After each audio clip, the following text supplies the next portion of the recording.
Квотите на Европската Унија за извоз на алуминиум и челик нема да влијаат негативно на планираниот економски раст. Ова е очекувањето на министерот за финансии Драган Тевдовски, кој смета дека македонската економија нема да трпи по оваа одлука на европските институции. Според Тевдовски процесот се уште не е завршен и Македонија се уште има простор да се избори за подобра состојба. Тоа не е завршен процес.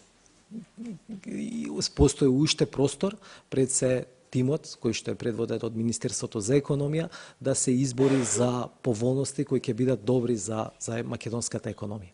Дека Европската Унија воведува мерки за Македонија со кои се ограничува извозот на алуминиум и челик, соопшти вчера вице-премиерот Бујар Османи. Според неофицијални податоци, со оваа мерка можните загуби за македонската економија се проценуваат на 100 милиони евра. На вчерашната средба со новинарите Османи истакна дека формалната нота од Брисел за воведувањето заштитни мерки како контрамерки на САД ја добиле во петокот и веќе имале средба со компании од оваа индустрија. Согласно новата формулација, земен е просек на извоз на овие компании од минатите 3 години зголемен за 5% раст. Се што го надминува тој износ ќе биде царинето со 25%, а тоа ќе значи големи проблеми за македонската индустрија на челик и алуминиум, која сериозно придонесува во БДП-то на државата, истакна Османи.